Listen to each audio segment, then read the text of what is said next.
All right, hey everyone. I am just completed my second ever rebind. I almost didn't post it because, well, me and this rebind did not fare well.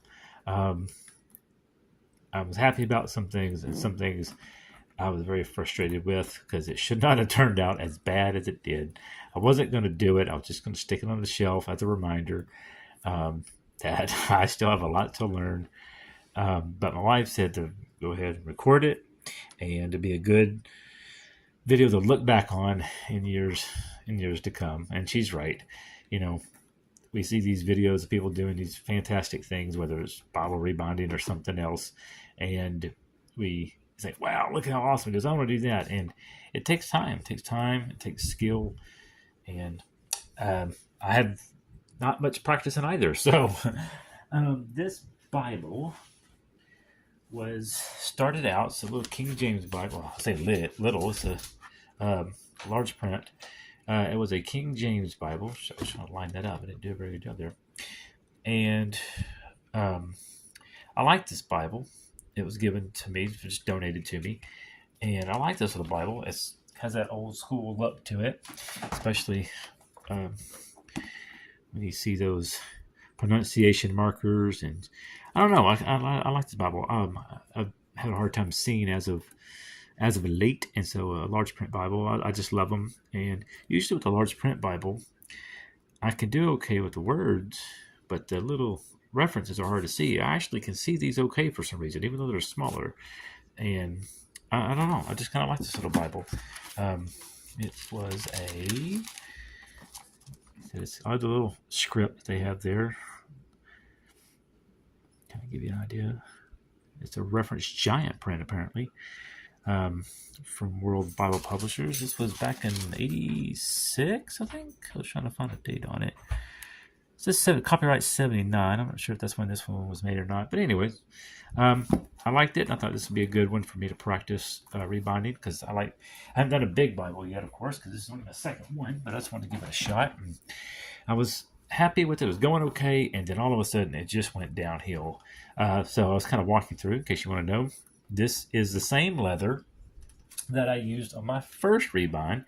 I used this green river green on the outside, and I had this, I forget the name of it. Is it Capri granulosa or Capra granulosa? They're both different types of goat skin.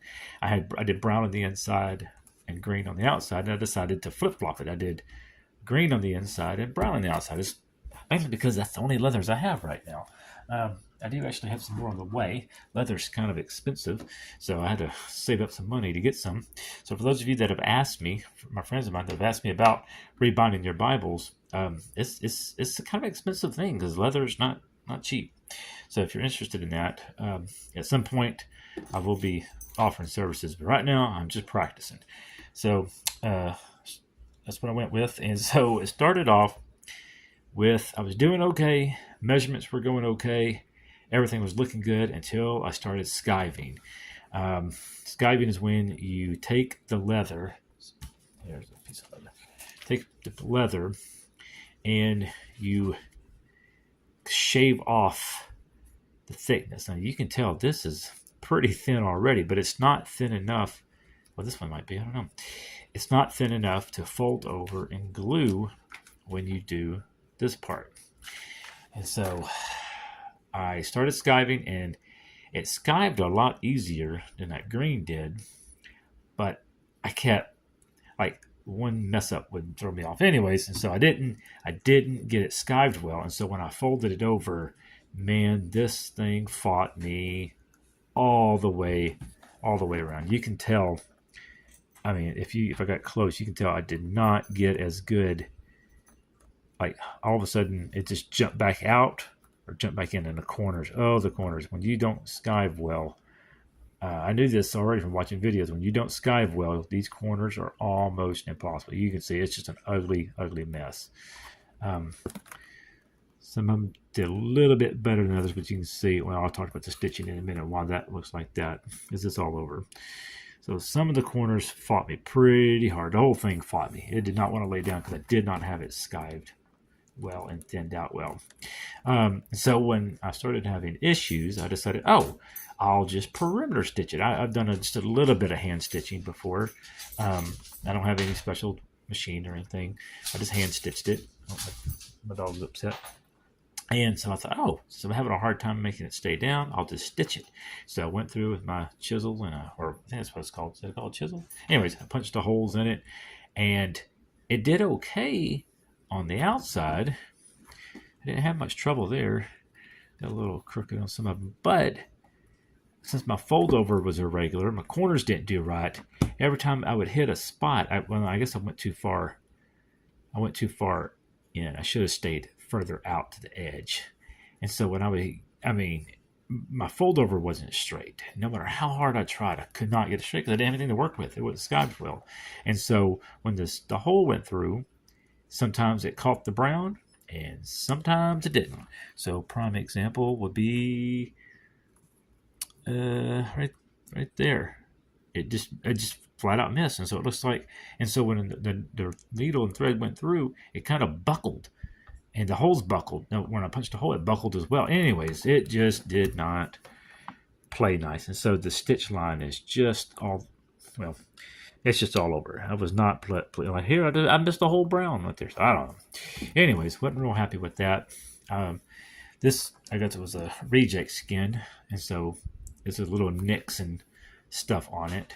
But I'm okay with it. I like the character. I feel like I did a little bit. Can't think the camera gives me an advantage here. I didn't tool them as well as I would wanted, but it did look okay. I did better on my stamping this time. I feel like I got it a little bit more centered. Got my little logo, but happy with that. Did a Holy Bible, and then I did the stamp on the inside bottom. This Bible originally was red and had these red end sheets. I didn't know if I was supposed to leave them or take them out. I left them, and I kind of wish I had taken them out. The stuff didn't want to glue down to it. That was kind of frustrating. And these end sheets, well, anyways, this Bible gave me fits. And so when I finally got it ready to put in, I was all centered up. I was ready to go. And wouldn't you know it, I don't know. I think I got this piece of the leather in the wrong spot or not good enough. I don't know. And so I'm off again. It did it last time. You can't really tell. But especially when you lay it down, you notice that the bottom wants to stick out further. I did that the last time. I don't know what obviously I'm not doing it right. I'm not gluing it down. I don't like the way my Oxford Hollow turned out. I don't know. I just kept running across problems. I did decide to do 3 ribbons in this one. I did a green, a white, and a orange, and I thought they kind of went good with almost like a fall theme. That's kind of what I had in mind when I saw it. Anyways, not disappointed or anything. This is my only second one, but I'm not really happy with the way my stitch lines came out. So I don't know if I should have stitched from this side down. I don't know. Anyways, it's when I re-glued it though, it wants to fall into the gutter here a little bit. So it may take some time to get it, get to lay down and be nice again. I didn't think it would give me that much trouble since it was an older Bible, but it's wanting to fight a little bit. So I'm hoping a little bit of, just a little bit of use with it maybe. And I don't want to come back out. But I'm not super pleased with the way it came out. But for my second one, I felt like I did decent. I just got a lot to learn. And I guess I just got to tear up some leather to figure it out, But anyways, I'm pretty happy with it. So there's my second one. If you want this, if you happen to be watching this and you want this little guy, it's in rough shape, man. So my wife told me I need to keep it and stamp something to remind me that, not perfection is not the key, which it isn't. I know that. But anyways, I don't want to get this too long. It's already too long. Anyways, I just want you to show it to you. And there it is. Number 2.